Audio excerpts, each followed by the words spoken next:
Welcome to Southern Habitat Insights Podcast. I'm your host, Sorry Caps, and today we're going to be joined by Zach Vucurevich of Whetstone Habitats, LLC, and one of my good friends, Thomas Smith. We are going to listen.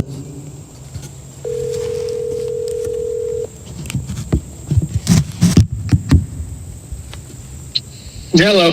How's it going? What's going on, buddy? Not much. How are you? I'm doing well. I'm getting ready. We got the first big cold front of the year rolling through on Monday. So Yes, sir. Girlfriend's coming to visit this weekend, and then Sunday afternoon I'm heading to the farm. Nice. Yes, sir. How's your season going? You been out of the woods much? We are less than 5 days away. Oh, you hadn't even opened yet? Not yet. I'm going on Saturday to set up a stand in one of my places in Abbeville, down South Alabama. And then we are, that's just about the last thing to prep I've got to do. I've got everything else ready for opening day. Man, I'm stressing. I got on my farm in Kentucky, I just did about 15 acres of clearings on a bunch of the ridge tops. And so I got a bunch of native grasses and wildflowers I need to establish up there. Yes, sir. But it's a November project, and it's right in the middle of the rut. So, I have to do it, I put this much effort into the project already. I got to carry it out. But I wish I'd already punched my tag by now. Well, my friend's calling, so I'm going to add him and we can get started. All right, sounds good, buddy. Welcome to Southern Habitat Insights.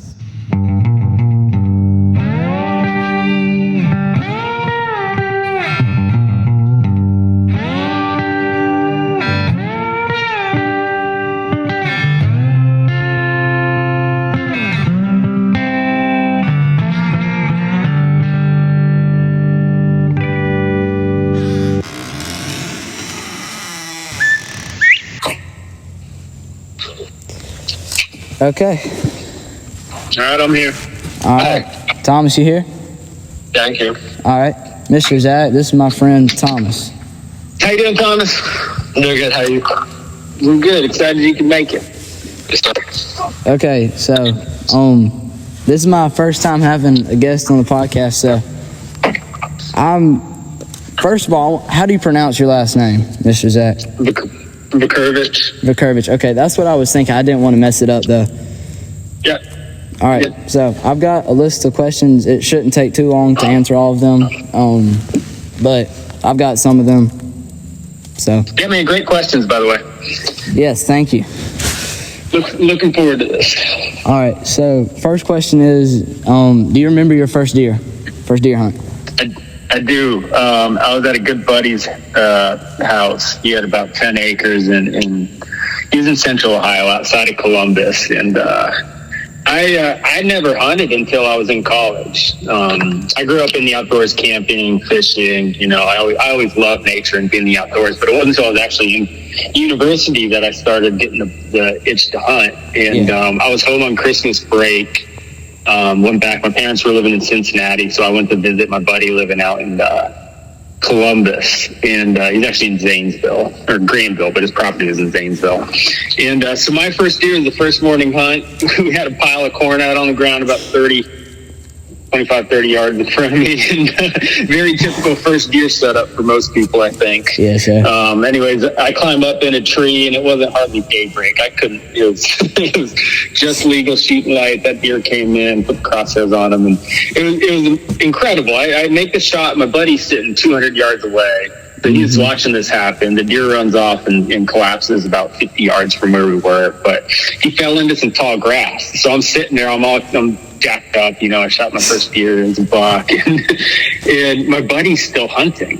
He still wants to get a deer, and he's I can see him sitting in his tree stand right down there. So I had to sit there right after arrowing my first deer and look at the torso of that deer out there in the field. And I didn't know how many times it had yet.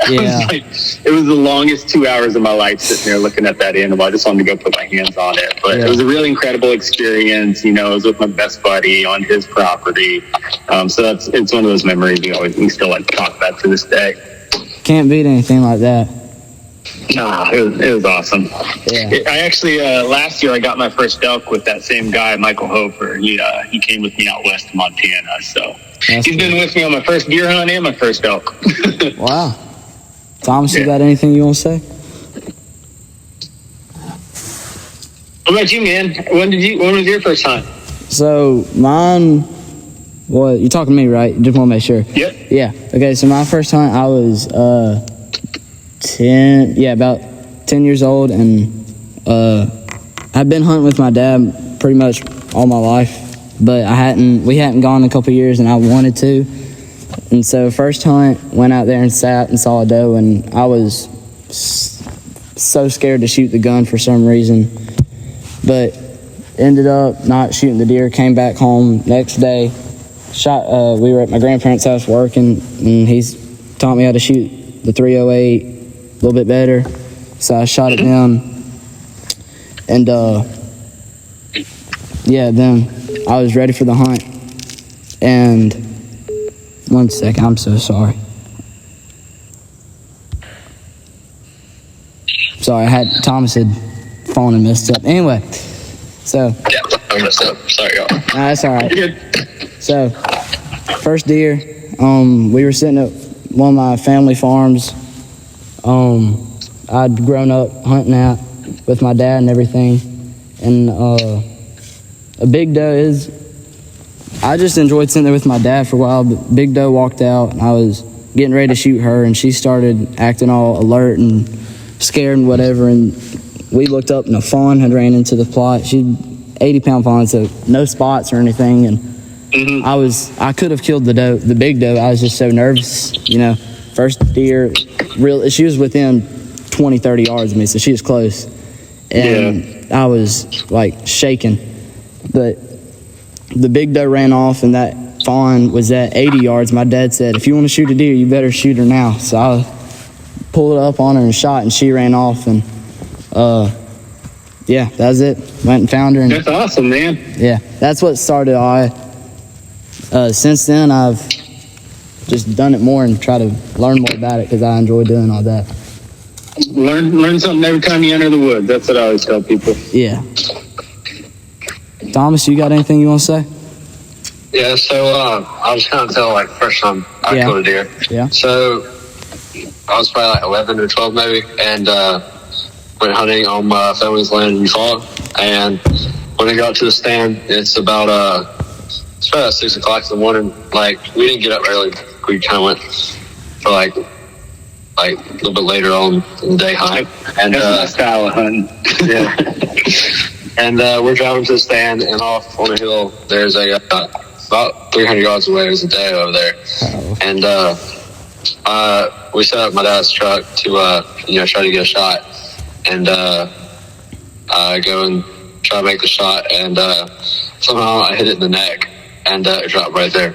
So that's cool. That's a quick blood trail. Yeah, for real.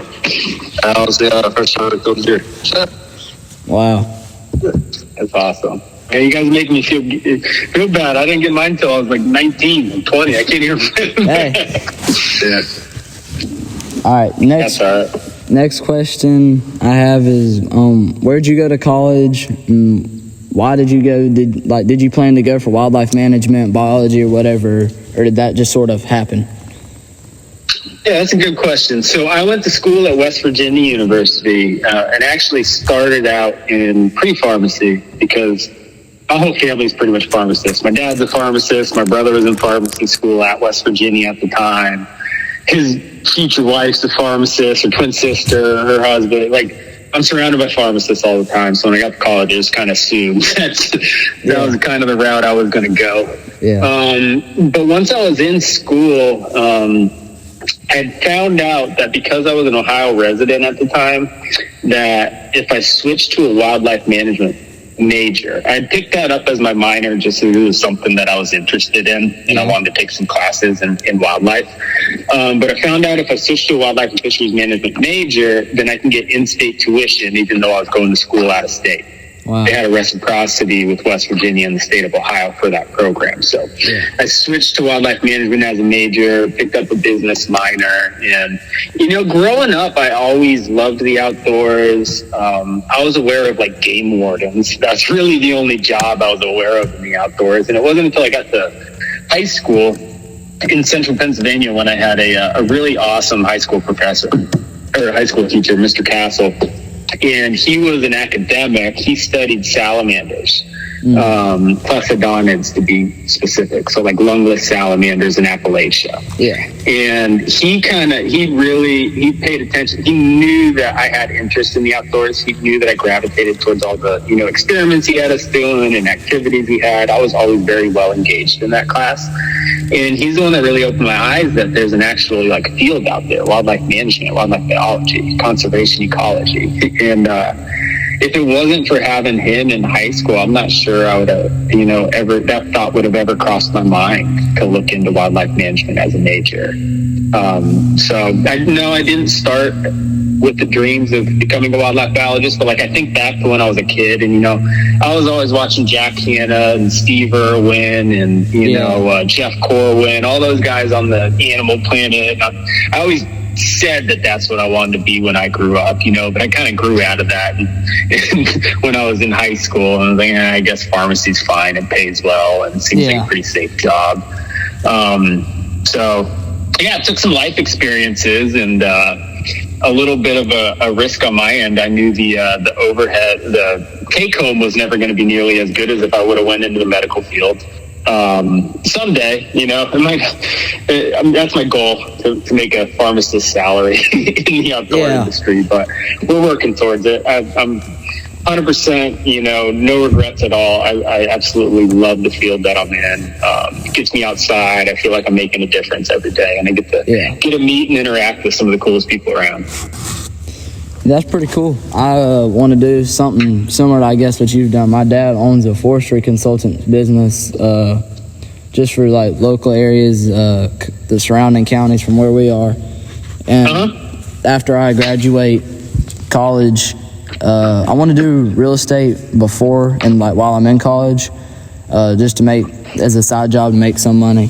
I've done some research on that. But after college, I want to sort of add on to his business as like a wildlife management technician. I'm pretty sure it's what it is, and like, go to people's properties and sort of do what you do, consult for them and everything, and then if they need like burns, do burns. If they need, food plots created, do all that, and just pretty much serve the landowner like my dad does, but for wildlife instead of for pine stand management. So are you thinking of going for wildlife management instead of forestry? Yes, I'm going to have my minor in forestry, if I can, forestry or business, one of the two, and then my major in wildlife management. I know you didn't ask for my input, but I'm going to give you some. My biggest regret with college was that I didn't dual major in forestry. It's not that many more courses. At least it wasn't at West Virginia. If I could go back and do it all over again, I'd have dual majored. So there's a lot of overlap between the two. And I think coming from a forestry background like your dad, that can be crucial, especially down there in Alabama with all the plantations and whatnot going on. I think that's an awesome plan. Yeah, a lot of my family, like my aunts and uncles and all that, and they do forestry and everything. So I told them what I want to do, and they said you can still do the wildlife management, but they would suggest, if I had the forestry thing, I could work better for both of them, and it could benefit better if I had the major for both.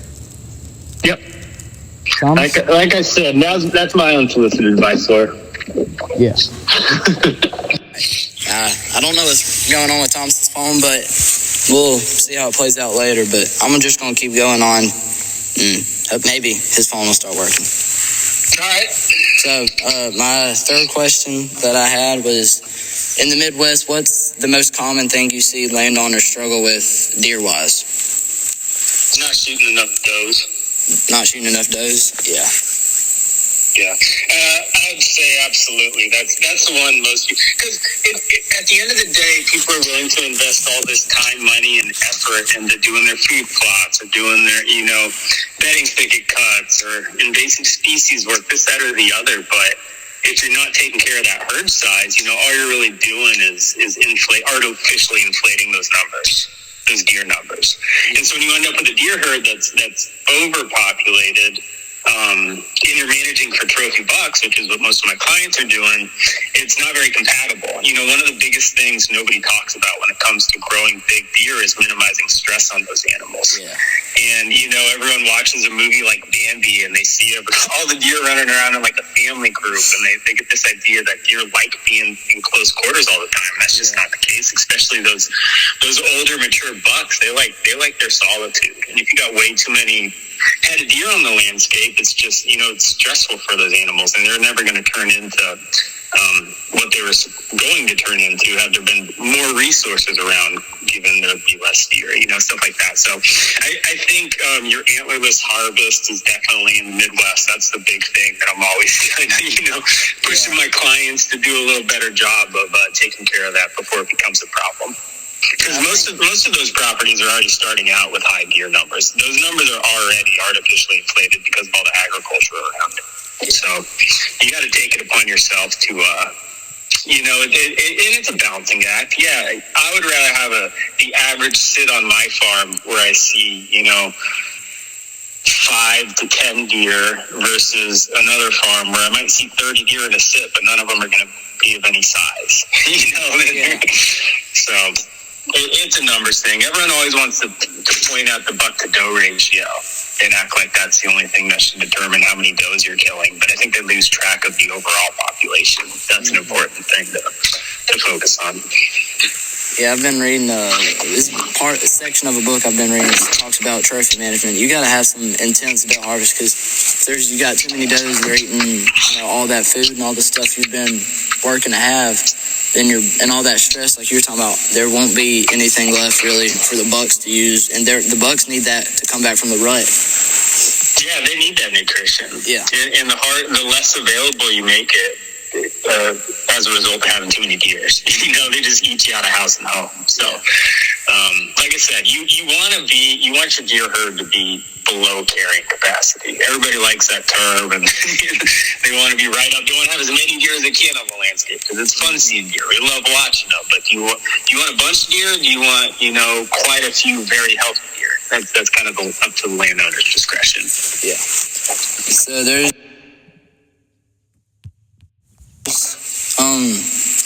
I got some more questions, quite a bit more, and I know you gotta end around 5-ish, so we're gonna try to fly through the couple of the next ones. So the more. Okay, I can push on a couple minutes past 5 too. I can probably go 5:15 if we have to. That's fine. So the next one, what are your thoughts on feeders? I got no issue with feeders when they're legal. That's the big thing. You do have to acknowledge that there is a correlation between feeders and, higher prevalence of CWD. Yes. So I can be for feeders, and I can also be for states taking that away from you. Like if you're in a CWD zone, I don't think you should be able to feed. Correct. Yeah. Because it's compounding the problem. And people like to point out, deer are rubbing noses all day long, they're licking branches. Like, there's only so much you can do. And yes, that's true, but baiting sites are a high prevalence zone for CWD and disease transfer. So I take no issue with feeding. Matter of fact, I tell all my clients, if you can afford to have protein pellets out there, by all means, go ahead and do it. But just understand, a lot of that feed isn't going to go into a deer's belly. It's going to go on the ground. It's going to mold. Raccoons are going to get a bunch of it. It's an expensive endeavor to partake in. And, it can be worth it. But then the other side of the coin is, what's much cheaper than buying protein feed all year long is managing your native plant communities. So there's always something around for those deer to be eating, and keeping your deer numbers to a manageable size where they're not, running out of food supply. wise. So it's all a balancing act. And like I said, the people that can afford to do it, by all means, I encourage them. I don't think it's a bad practice. If you're gonna bait and feed, maybe consider also taking on some type of trapping regime. Where you can try to keep those numbers down, because that's one of the things I run into, especially like I might have all this feed out there and I'm trying to grow these deer. I want to get the deer bigger and stronger as fast as possible. But one of the side effects you get from that is you artificially inflate all of these, mesopredator numbers. Those raccoons, those possums, skunk, all those critters eat those protein pellets. They eat that corn.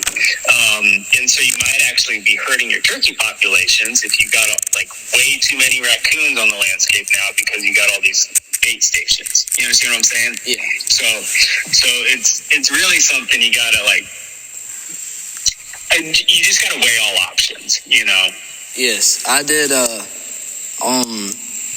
So late last spring, I did some research on CWD, made like a Google Slides document, whatever, on it, just so I could learn more about it and do some research on it, whatever. And feeders, they're good in a sort of way, but they're also they contribute a lot to the spread of CWD, just because if deer are there so much and they're rubbing their nose, especially the gravity feeders, because they're always sticking their nose in the same hole. There's one thing if you got one that sprays it out, that spins, where they're not directly putting their face into the same hole every 2 seconds.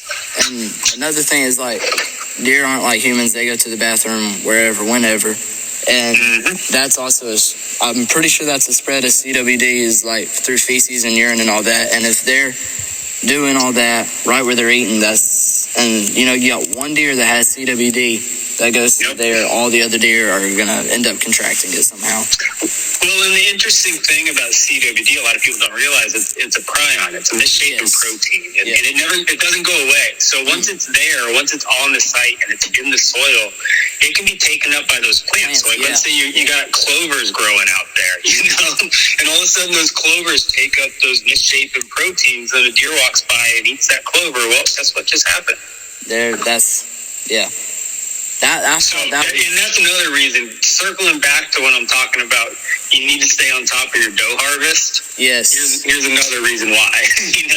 It all comes together at the end. And that's one of the things that I thought, it wasn't the coolest, but it was the strangest thing, how, that it can be taken up into plants, because then there's no getting past it, pretty much.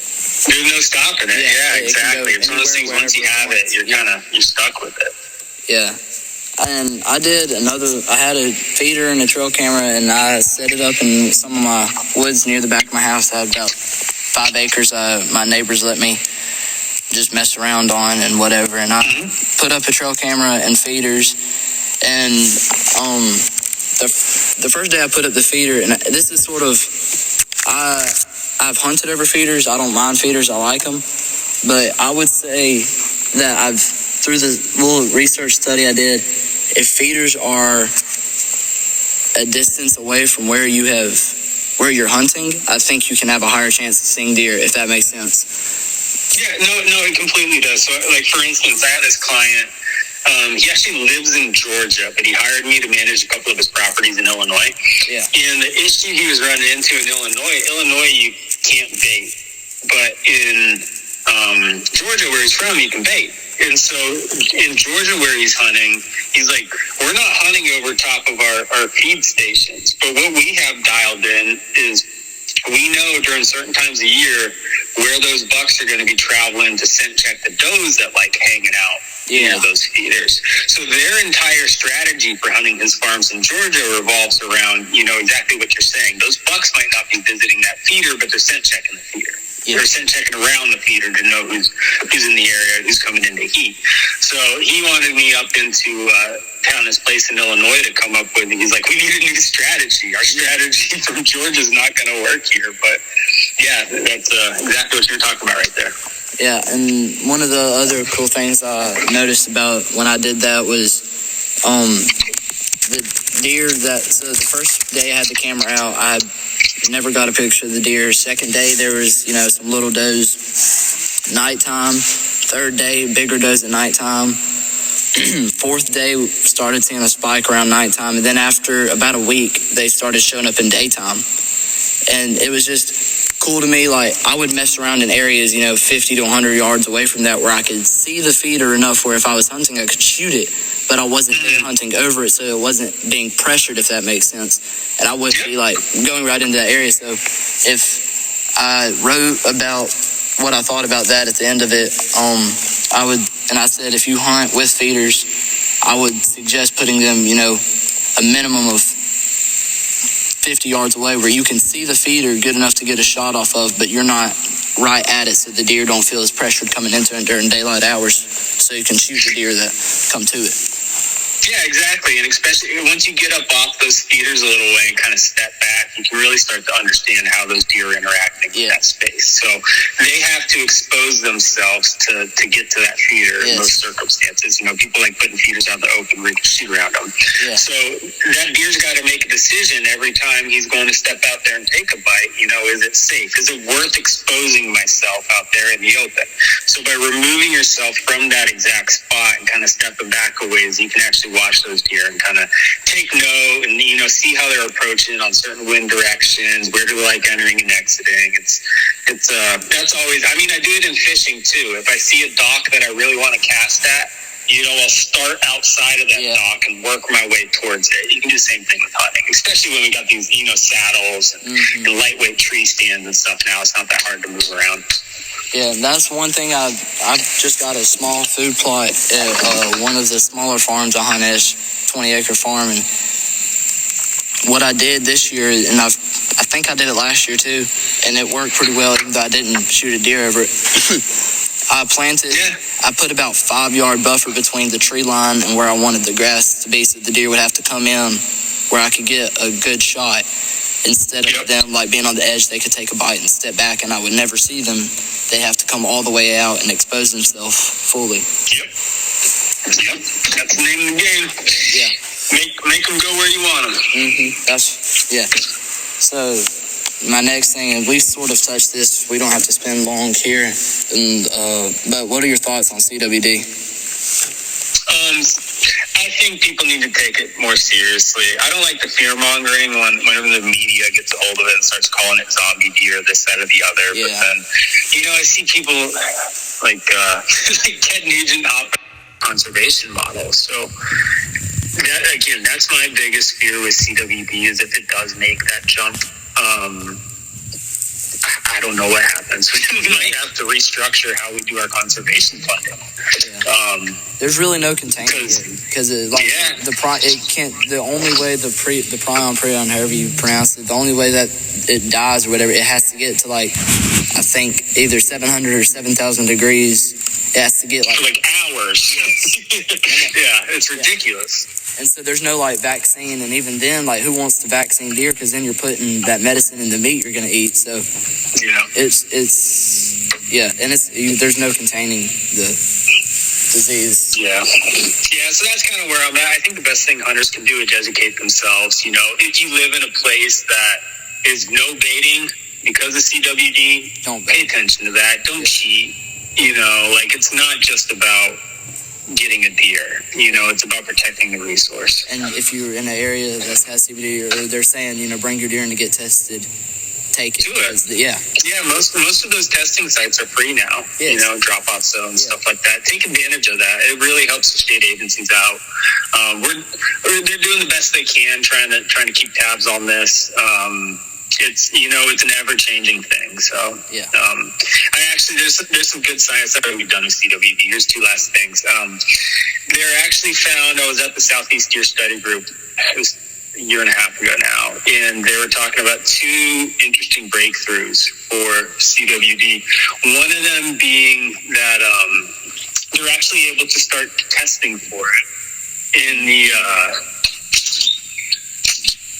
from licking branches. Wow. They can clip those licking branches or take the material from scrapes, and they can run it through a test. And it's not 100% accurate, but they can detect it up to 30. I think it's 30 to 35% accuracy. So up until then, it's been, everyone considered it, you have to kill that animal to test it because you're testing the spinal tissue. But now we're coming up with some new methods on being able to, test the environmental factors to see if that's present on the landscape. So that's one huge advancement we've made in CWD research here lately. The other one that I thought was really interesting, so like you were talking about with those prions, how you have to cook them 7,000 degrees for 2 hours until it denatures them. I'm not exactly sure if they've figured out why this happens, but they've started realizing that there's something in the feline's digestive tract, so bobcats, mountain lions, that when they're eating these CWD positive deer, it actually does they do denature some of those prions. Wow. So isn't that amazing? Yeah. So here we are. On one hand, you got half hunters out there. They're like, the only good predator is a dead predator. Mm-hmm. And then there's new science coming out, or it's like, well, those bobcats, even if they're just scavenging on the bone piles you're leaving behind, it's actually maybe having a little bit. And that's not going to cure CWD. Don't get me wrong, but it's at least a little. It's signs of Mother Nature kind of pushing back. Yeah. Next. That's all I got on CWD. That's pretty good. Next is, and this is a pretty obvious answer, I'd assume, or good answer. What is your thoughts on prescribed fire for wildlife?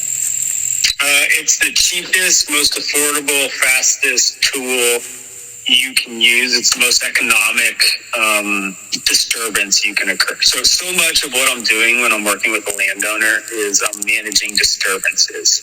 You hear that term early successional habitat all the time when talking about deer management. Well, what that means is the plant community responding after a disturbance comes through and sets it back. So let's say you're managing an old field and it's growing up and you start getting shrubs and trees growing in it.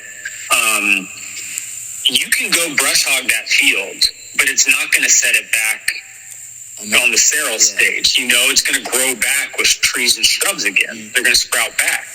Whereas if you go through and you run a fire through there, you're actually terminating a lot of those woody species, and you're setting that sterile stage back to, grasses and forbs, whereas it was in the brambles and woodies, starting to get into brambles and woodies.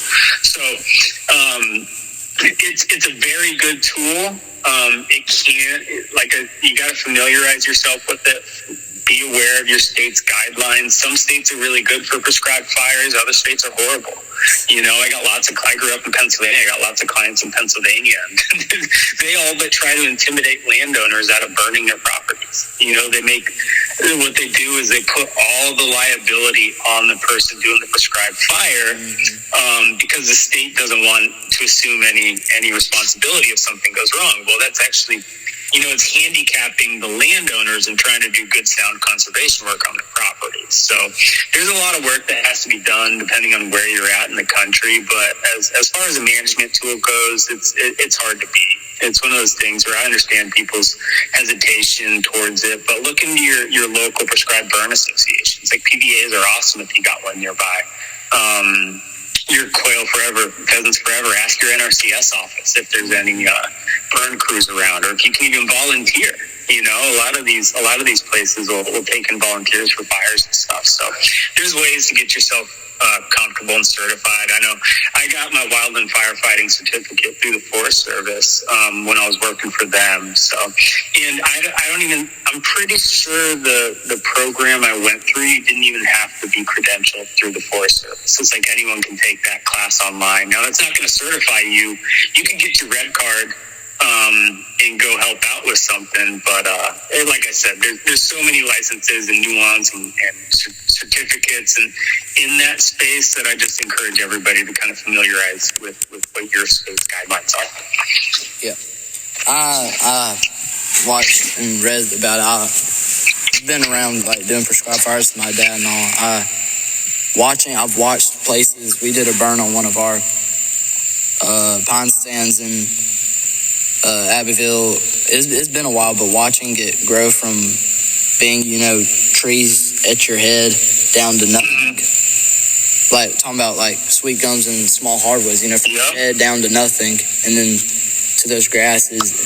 And I've also I remember watching when we would go down there when those sweet gums and all were tall, we would see, 1 or 2 deer, and then we went the next year and things were looking good. We'd see a little bit more, and now we're back at the sweet gums. We need to burn it, within the next year. But watching, seeing more deer just because of the burn changed a lot. Like the burn did it. Yeah, it's I always joke with people. They hire me to help them manage their deer population, right? They want to shoot bigger deer, they want to see, healthier deer herd. But at the end of the day, all I'm doing is managing plant communities. Yes. I want to set up that property so that Mother Nature's taking care of as many, situations that can occur, whether that's a drought, whether that's a fire, whether that's a food plot failure, whatever the case may be. These deer evolved here, and these native plants evolved here, and in my head, it's like, yeah, sure, we can spend all the time in the world getting the perfect food plot in place, or we could spend time killing all these invasives, get them cleared out, and get some natural browse back on the landscape. It's a no-brainer to me, but convincing some landowners to kind of think outside the box in those terms, it's everybody's choice. Yeah. Speaking about invasive species, what's the worst or most common invasive species you've dealt with or seen in the Midwest?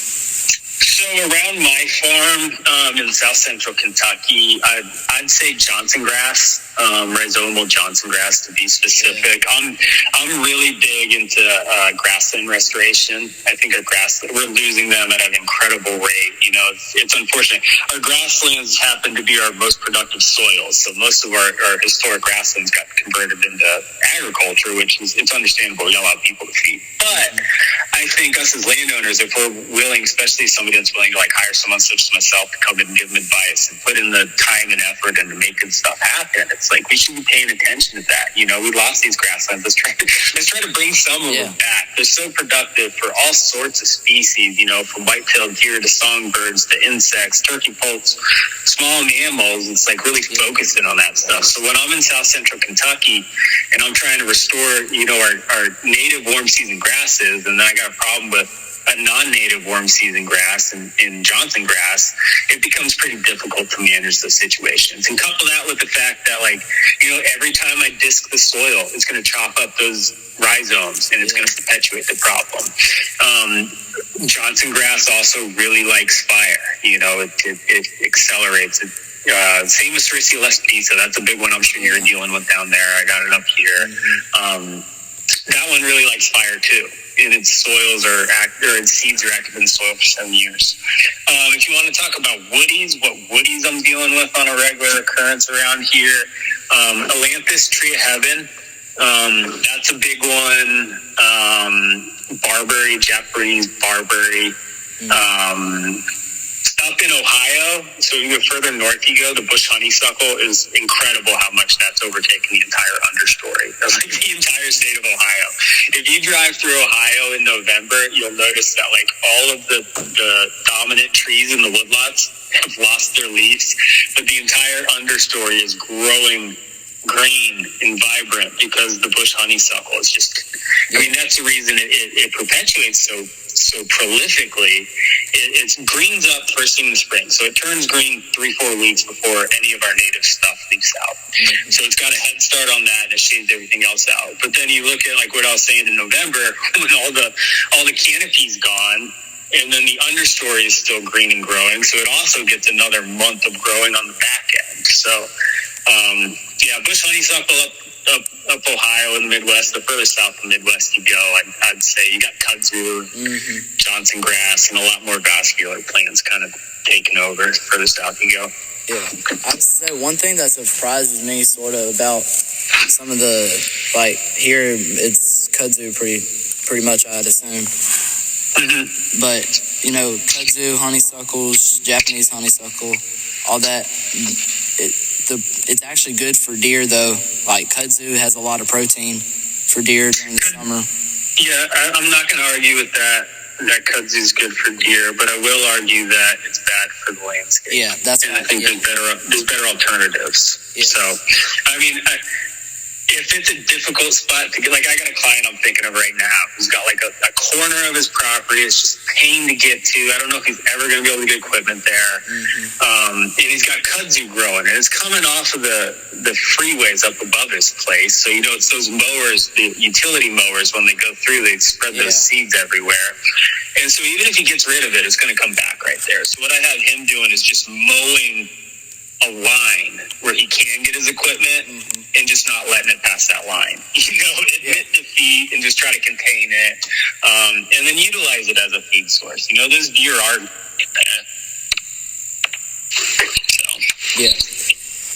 So for a typical, depending on the property, what would you say the typical doe harvest quota is? And I know that really depends on the property and all that. Like the 20 acres, I'm sort of trying to manage, hunt, whatever. My goal, and it's not a big goal, but it's to take off 3 does this year. There's a ton, and I need to. So for what land that I hunt, the part of the land that I can hunt with on this 20 acres, it seems reasonable that 3 does, because a lot of it's just like pasture and where my grandparents live. But anyway, yeah. So as far as coming up, so I guess a better way to phrase the question would be how you develop a harvest quota for animals here. So when I'm on a property and I'm walking around, the main thing I'm doing, so I'll tell you what I'll always encourage somebody to do a camera survey on their property just to get some hard numbers and fairly accurate numbers. A lot of people are surprised with how accurate those camera surveys can be. But if we're just on the property for the day and I'm walking around, what I'm looking for is browsing sign. I'm looking for, you know, a browse line.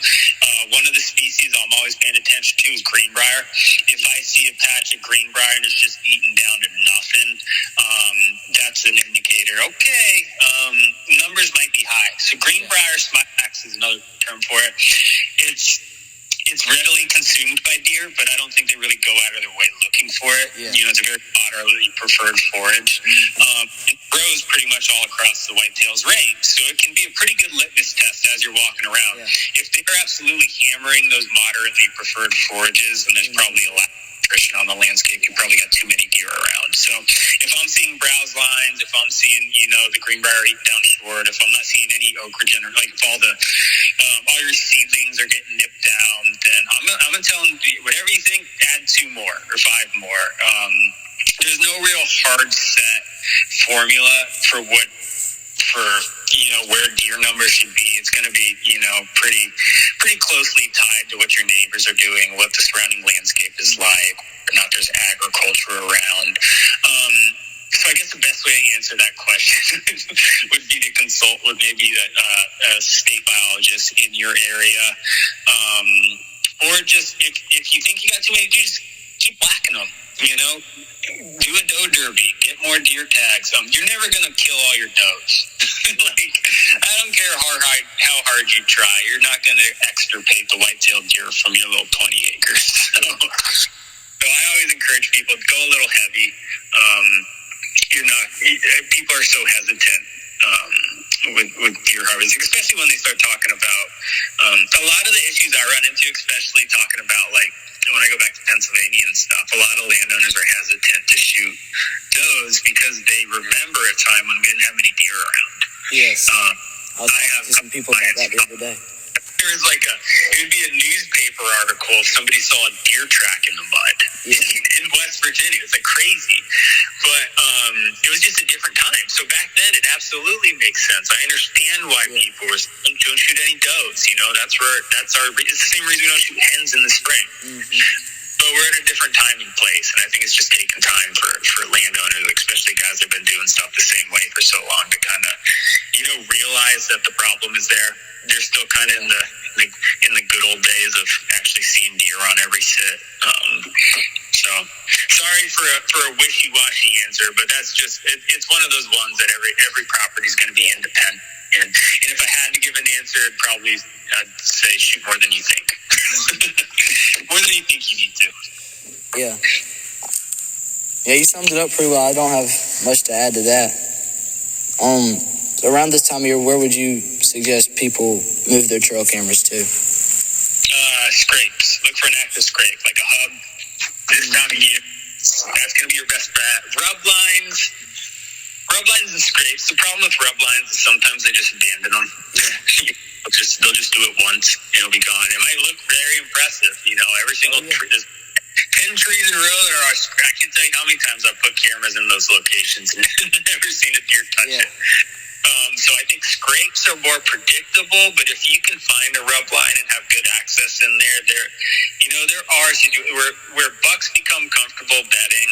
You'll typically, like where I find sheds around, I'll often find rub lines in association, and they look like something that they've been repeatedly gone back to.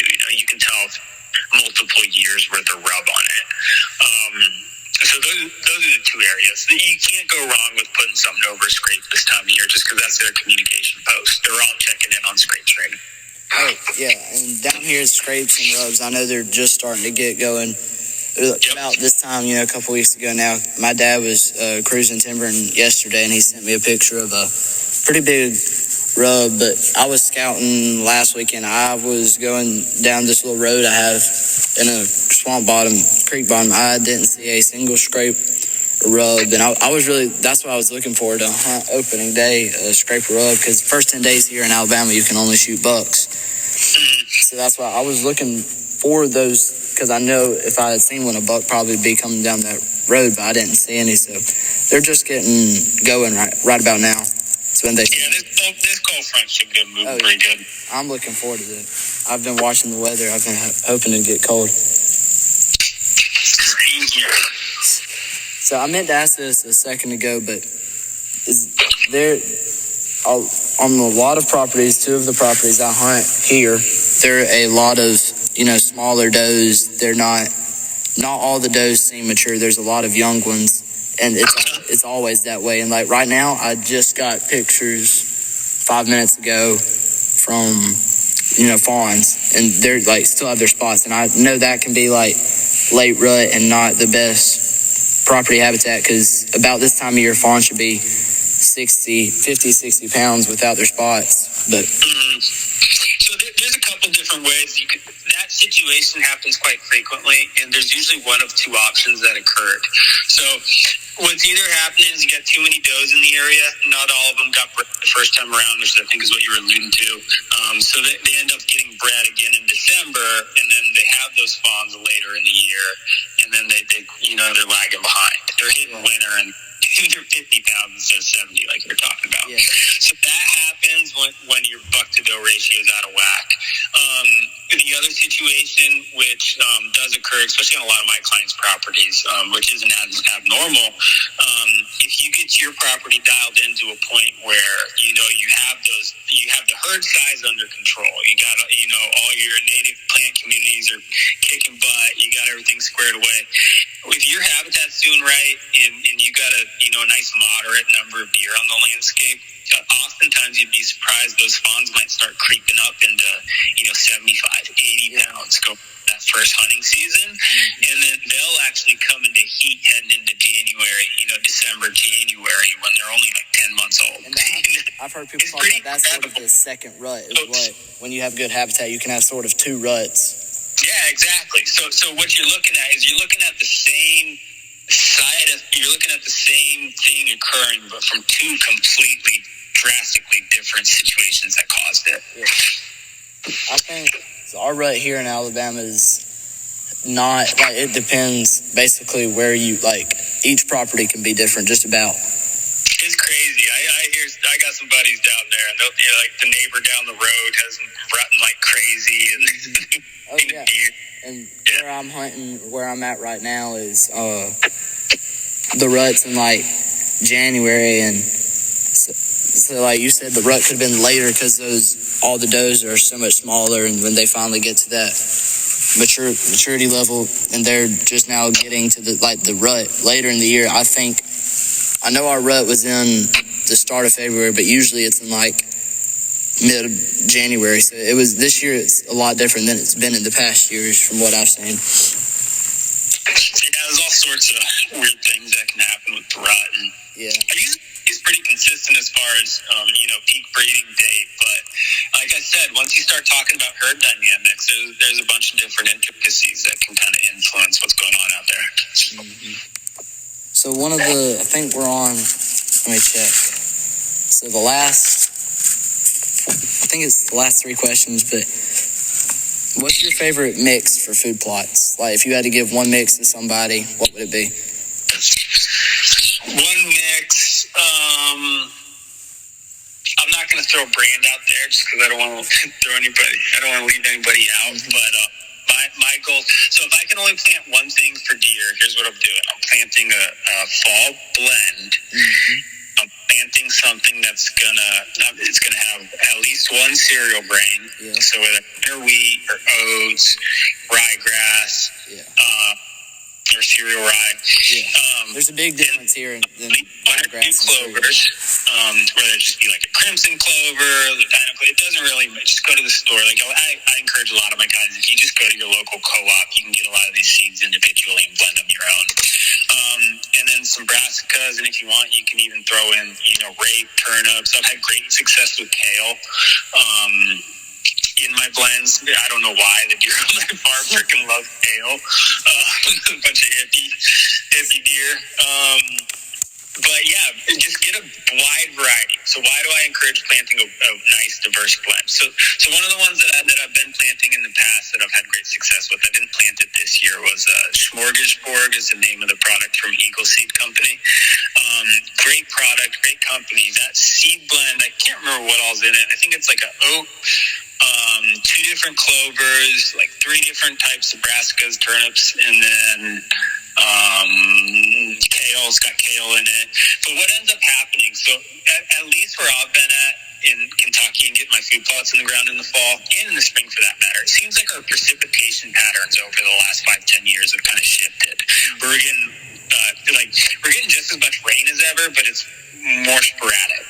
Yeah. Like we get heavy rain event and then nothing for 3 weeks.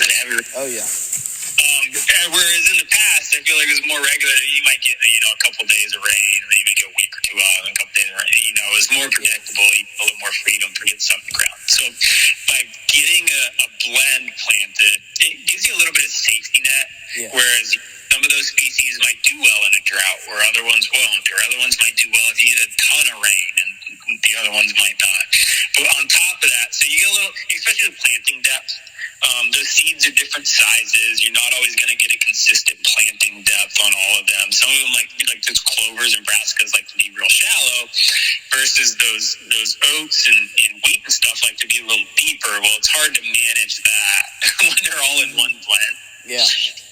By having a diverse blend, it actually, you can account for some of them getting buried deeper, some of them being a little shallower. Something's going to come up. Yeah. But then the other benefit you get on top of that is, so those cereal grains are going to be the most attractive thing right off the bat, right? So if you plant them in August, they're going to be hitting those oats. This episode of the Southern Habitat Insights podcast is brought to you by Forestry Consultants Incorporated. Check out their website, forestryconsultantsinc.com, or go to their Instagram page at Forestry Consultants.